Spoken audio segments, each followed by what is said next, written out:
जय हिंद जय भारत। पहलगांव में जो हमला हो गया उसके असली गुनहगार कौन है? सबसे पहले उनसे निपटना चाहिए जो असली गुनहगार हैं, जिन्होंने ये खून खराबा किया। क्या वो असली गुनहगार हैं? असली गुनहगार तो वो हैं जहाँ पर ये रुके हुए थे हथियार लेकर, और जिन्होंने इनको सब शरण दी हुई थी पहले, और अभी खून खराबा होने के बाद वो कहाँ हैं? जिसके पास वो रुके हुए हैं, जो इनको मदद कर रहा है, चाहे वो कोई भी है। ऐसा कभी हो सकता है कि भाई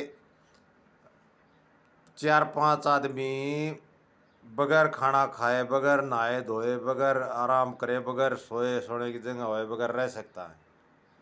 उनको खाना भी चाहिए टाइम पर, नहाना धोना भी चाहिए, कपड़े भी धोने पड़ेंगे, सोना भी पड़ेगा, सोने की जगह भी व्यवस्था चाहिए, सब कुछ। कैसे हो गया वो? अभी जो उनको शरण दे रहा असली गुनहगार, और असली तो वो हैं, उग्रवादी हैं।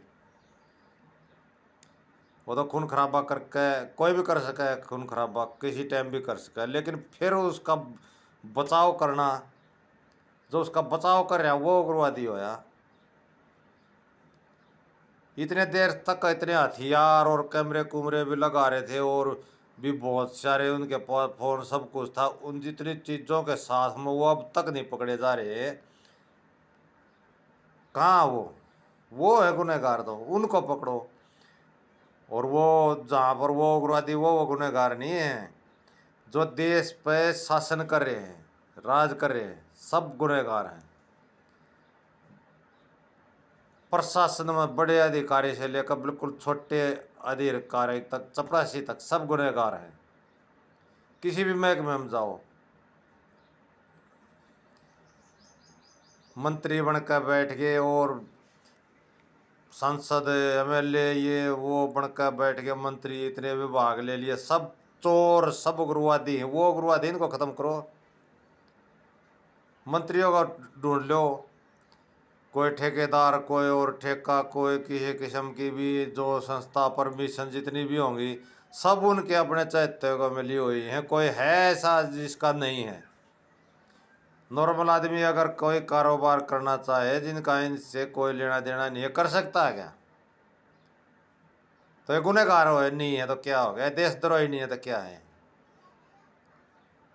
कई महकमे में चला जाओ, कोई मान लो कोई लड़ाई लड़ुई होगी, कोई और हादसा हो गया, कोई ऐसी बात होगी, कोई भी पुलिस में रिपोर्ट होगी, झगड़ा हो गया, कोई कुछ किसी प्रकार का भी हो गया, पुलिस में रिपोर्ट होगी।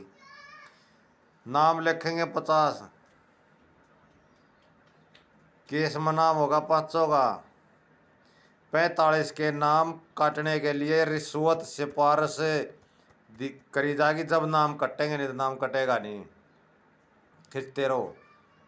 असली उग्रवादी तहसील में जाओ, रजिस्ट्री कोर्ट कचहरी में जाओ, कहीं भी न्यायालय में जाओ, कोर्ट में तारीख पैसे से चलता सब कुछ। वो असली गुनहगार हैं। अरे उग्रवादियों को ये क्या है? उन्होंने तो सरेआम खून कर दिया, उग्रवादी हम हैं। ये क्या है? ये जो दौड़पोश बनकर बैठे और देश पर राज कर रही है शासक और प्रशासन वाले, इनको बंद करो। कोई भी देशभक्त है जो अपने देश से प्यार करता है, तो इनको बंद करो पहले। ये हैं देशद्रोही। भाई हादसा तो, कत्ल तो, या कोई भी कुछ भी कोई भी कर सकता है, किसी भी किस्म का अपराध हो, कोई किसी टाइम भी कर। लेकिन उसके बाद भी वो बचा रहेगा, किसकी सपोर्ट से रह गया वो? वहाँ उग्रवाद तो, अगर सपोर्ट नहीं है तो ये हादसा होंगे ही नहीं, होने बंद हो जाएंगे। क्यों? उनको सपोर्ट नहीं मिलेगी, जाएंगे कहाँ? जिंदगी सबको प्यारी है। मान के चलो कोई भी काम नहीं है, कानून नहीं कहता, कानून कहता है रजिस्ट्री बंद है, रजिस्ट्री नहीं होगी। कितनी रजिस्ट्री करवानी है, रुपये देख कितनी, उसी टाइम हो जाएंगी। कहीं भी जाओ, कहीं भी भ्रष्टाचार, बिजली विभाग उससे भ्रष्ट, पुलिस उससे भ्रष्ट, न्यायालय उससे भ्रष्ट, कहीं भी जाओ। शिक्षा स्वास्थ्य जो बिल्कुल हर एक आम नागरिक को जरूर, वो सबसे आगे, शिक्षा भी और स्वास्थ्य भी, सब इतना बेड़ा गर्क, हर एक का जिसके हाथ में पावर आ गई, जिसके पास कुर्सी आएगी, हर एक उग्रवादी है। 1-2% बचे हुए हैं, उनके चल नहीं रही हैं, वो बेचारे वैसे बस टाइम पास कर रहे हैं, उनका टाइम नहीं पास हो रहा। उनको ब्लैक के कहीं ना कहीं केस में फंसा कर उनको भी अपराधी बना लिया है।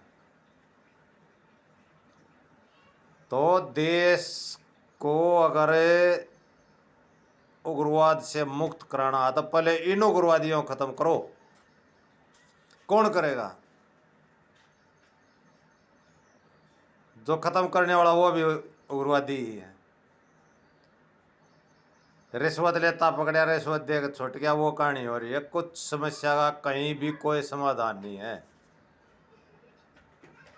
अगर सत्ता में 1-2 शीर्ष नेतृत्व बैठा है, ईमानदार आदमी है, तो उनको पहले जड़ खत्म करनी पड़ेगी, जब पेड़ सूखेगा।